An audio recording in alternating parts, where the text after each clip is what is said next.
Hello everyone, welcome back to my channel Archana academy. और इस video में हम कट ऑफ शेयर करेंगे मेल और फीमेल कैंडिडेट्स दोनों की। ठीक है, तो सबसे पहले हम स्टार्ट करेंगे टीजीटी नेचुरल साइंस मेल की कट ऑफ से।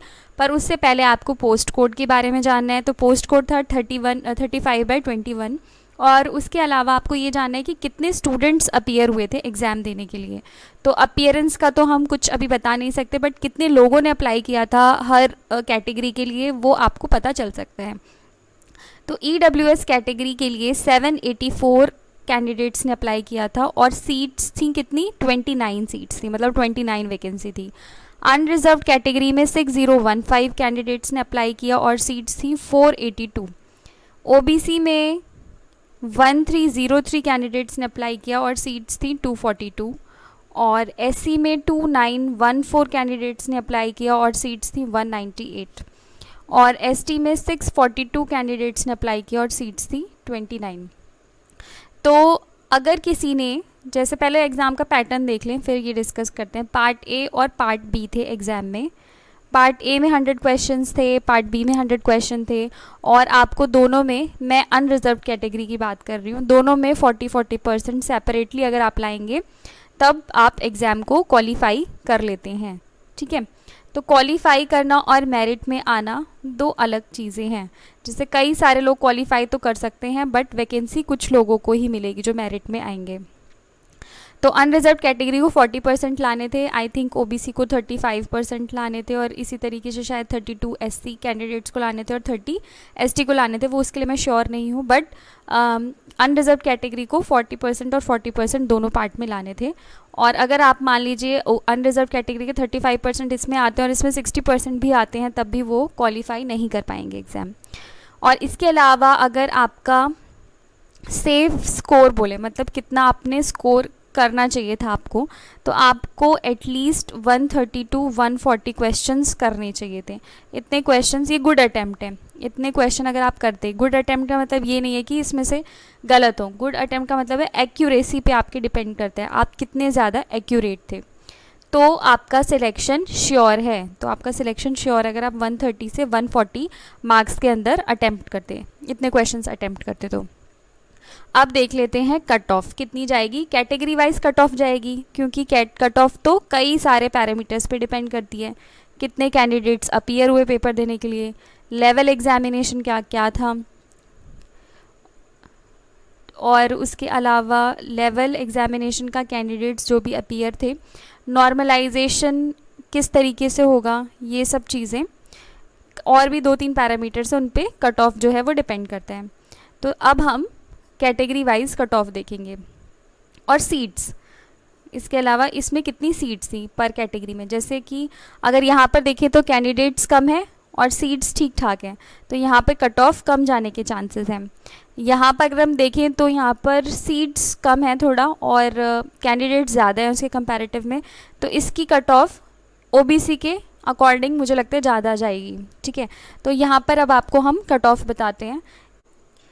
तो अब हम कट ऑफ देख लेते हैं। तो EWS कट ऑफ मार्क्स के फॉर्म में हम देखेंगे 82 मार्क्स इतनी जा सकती है, और ये एक्सपेक्टेड कट ऑफ है।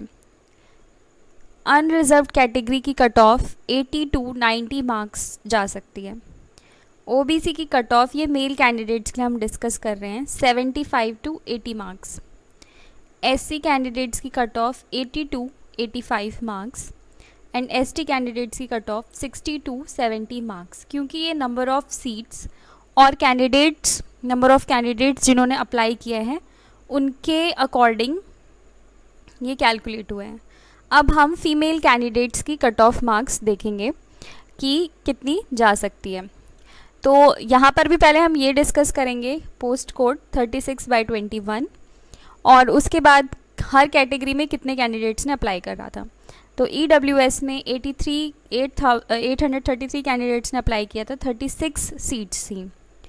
अनरिजर्व्ड्स में 16,230 कैंडिडेट्स ने अप्लाई किया था और seats 339।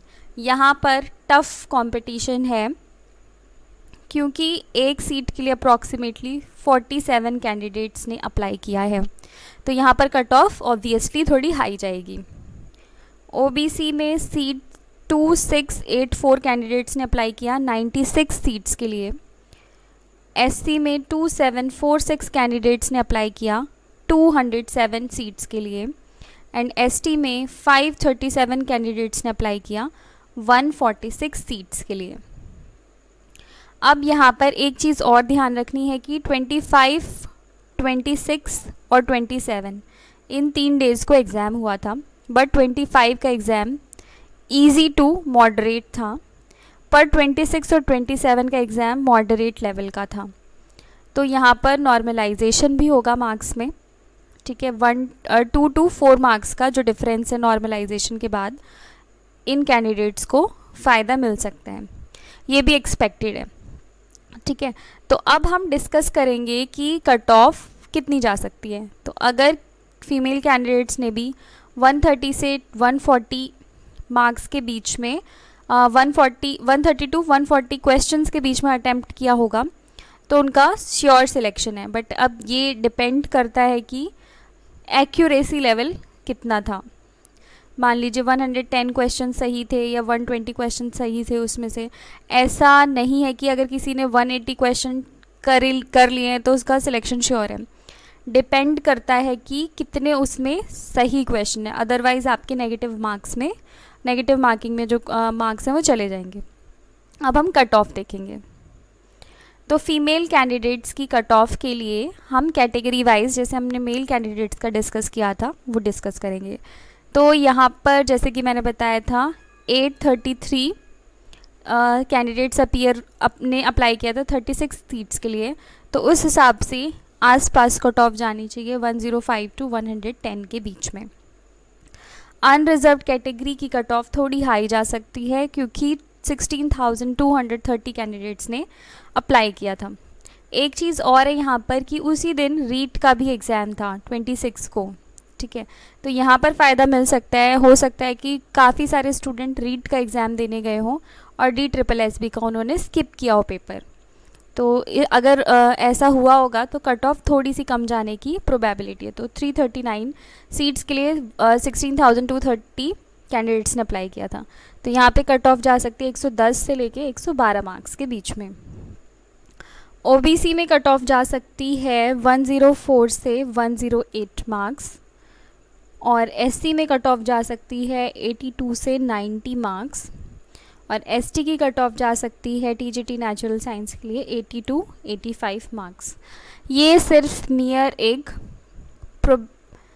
Probable expected cut off है, ठीक है। ये श्योर कट ऑफ नहीं है, इससे एक आध नंबर ऊपर या नीचे हो सकता है, ठीक है। तो कैंडिडेट्स ऑफेंड ना हो, और आपने जितने भी अटेम्प्ट्स किए हैं या आपको क्या लगता है कि कितनी कट ऑफ जा सकती है, आप कमेंट सेक्शन में बोल सकते हैं, या अगर आपका क्वेरी है तो वो भी आप कमेंट सेक्शन में बता सकते हैं।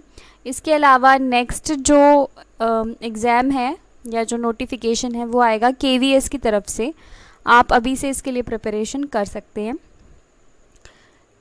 Thanks for watching and all the best for upcoming exams.